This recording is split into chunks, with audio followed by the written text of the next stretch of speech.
జై శ్రీరామ్, అందరికీ నమస్కారం. వెల్కమ్ టు న్యూస్ సెకండా. నేను మీ కస్తూరి శ్రీధర్.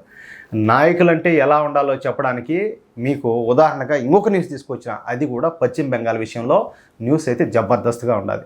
సువేందు అధికారి పశ్చిమ బెంగాల్ బీజేపీ శాసనసభాపక్ష నేత, అలాగే ప్రధాన ప్రతిపక్ష నేత కూడా ఈ సువేందు అధికారి. ఈ పశ్చిమ బెంగాల్లో నిజానికి మొదట సువేందు అధికారి తృణమూల కాంగ్రెస్ పార్టీ నాయకుడే. అయితే మమతా బెనర్జీ ఈ హిందూ వ్యతిరేక విధానాలు నచ్చక భారతీయ జనతా పార్టీలో జాయిన్ అయినారు. అప్పటి నుంచి ఈ రోజు వరకు ఏంటంటే ఈ సువేందు అధికారి మమతా బెనర్జీ ప్రభుత్వంపై రాజీ లేని పోరాటం అయితే చేస్తున్నాడు. పశ్చిమ బెంగాల్లో కమ్యూనిస్టులు కూడా మమతా బెనర్జీకి భయపడి సైలెంట్ అయిపోయినారు. అట్లాంటిది ఎవరి దారి వాడు చూసుకున్నారు. కానీ మమతా బెనర్జీను ఎదిరించి పోరాడుతున్న ఒకే ఒకడు ఎవరయ్యా అంటే ఈ సువేందు అధికారి మాత్రమే. ఇక్కడ చాలా మందికి తెలియని విషయం ఏంటంటే సువేందు అధికారి అనే ఒక బలమైన శక్తి ఉండబట్టే ప్రస్తుతం పశ్చిమ బెంగాల్లో భారతీయ జనతా పార్టీ బలంగా ఉండాలి. లేదంటేనా ఈ మమతా బెనర్జీ, ఈ అభినవ్ శూర్పణఖ పశ్చిమ బెంగాల్ బీజేపీని అయితే కకావికలం చేస్తూ ఉన్నాడు.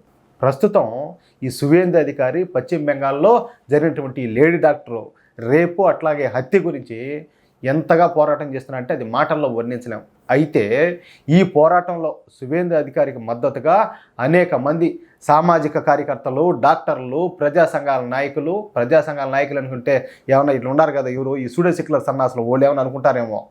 ఓళ్ళు కాదు, నిజమైన ప్రజా సంఘాల నాయకులు అండగా నిలబడుతున్నారు. దీంతో నేరుగా సువేందు అధికారిని ఏమీ చేయలేని, అంటే వాస్తవంగా చెప్పాలంటే ఏమీ పీకలేనటువంటి ఈ మమతా బెనర్జీ ప్రస్తుతం సువేందు అధికారికి ఎవరైతే మద్దతుగా నిలబడుతున్నారో ఆ మద్దతిస్తున్న ఈ సామాజిక కార్యకర్తలు, డాక్టర్లు, నాయకులు వీళ్ళందరినీ టార్గెట్గా పెట్టుకునింది. వాళ్లకు నోటీసులు ఇస్తా వాళ్ళని ఏంటంటే భయాందోళనకైతే గురి చేస్తూ ఉన్నారు. అలాగే వాళ్ళ కుటుంబాలను లక్ష్యంగా చేసుకొని తీవ్రమైనటువంటి దాడులు చేస్తూ ఉన్నారు. దీంతో సువేందు అధికారి రంగంలోకి దిగినారు.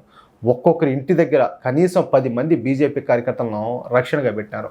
చూడండి ఎంత దారుణమైన విషయమో. అంటే ఈ పోలీసులు అయితే మామూలుగా రక్షణ కల్పించాలి. అలాంటిది ఆ పోలీసు వ్యవస్థ, అంటే ఆ హోమ్ మినిస్టర్ కూడా ఆవిడ గారి చేతల్లోనే ఉండాలి. ఇంకా ఏమి చేయాలో దిక్కు తెలియక నమ్మిన వాళ్ళను, మనకు సపోర్ట్ చేసుకున్న వాళ్ళని కాపాడుకోవడం కోసం బీజేపీ కార్యకర్తలను ఇలాంటి వాళ్ళ ఇళ్ళ దగ్గర ఒక్కొక్కరి ఇంటి దగ్గర 10 మందిని బీజేపీ కార్యకర్తలను అయితే సపోర్ట్గా పెట్టినారు. అక్కడ పరిస్థితులు ఎట్లున్నాయో దాన్ని బట్టి మనం అర్థం చేసుకోవచ్చు. ఇక వీళ్లకు పంపించిన పోలీస్ నోటీసులకు ధీటుగా హైకోర్టు నుంచి ఆ పోలీస్ కమిషనరు అలాగే ఐజీలకు ఎదురు నోటీసులు అయితే పంపించినాడు. చూడండి, ఇక్కడ ఉన్నారు మరి కొంతమంది నాయకులు. ఇంకా వీళ్ళని చూసి ఎంత నేర్చుకోవాలో దాన్ని బట్టి అర్థం చేసుకోవచ్చు.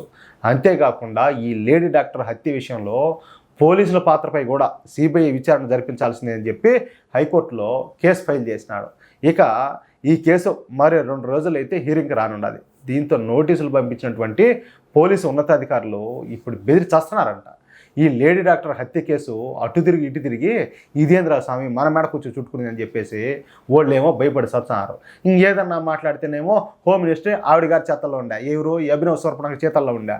అట్ట ఏమీ చేయలేకపోతే ఇట చూచాను అదేందన్నట్టు, ముందు చూచాను ఈ వెనక చూచే గొయ్యి అన్నట్టు వాళ్ళ పరిస్థితి ఉన్నది. అది సువేందు అధికారి దెబ్బంటే. అట్లా నాయన నాయకులు అంటే ఎట్లుండాలో ఒకసారి చూసి నేర్చుకోండి స్వామి.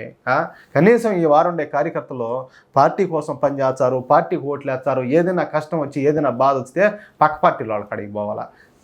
ఏం మాట్లాడాలి, ఇంకా మాట్లాడితే ఏదైనా మళ్ళీ మానం మర్యాద పోతుంది. అది ఈ వీడియోపై మీ యొక్క అమూల్యమైన అభిప్రాయాలను దయచేసి ప్రతి ఒక్కరు కూడా ఖచ్చితంగా కామెంట్ రూపంలో తెలియజేయాలని చెప్పి కోరుకుంటూ, అలాగే ఈ వీడియో నచ్చితే లైక్ చేయడంతో పాటు మీకు ఎంతమందికి వీలైతే అంతమందికి ఈ వీడియోని షేర్ చేయండి. అలాగే ఇంతవరకు ఎవరైనా మన ఛానల్ సబ్స్క్రైబ్ చేసుకోకపోతే దయచేసి ప్రతి ఒక్కరు కూడా మన ఛానల్ సబ్స్క్రైబ్ చేసుకోండి. ప్లీజ్ మమ్మల్ని సపోర్ట్ చేయండి. జై శ్రీరామ్.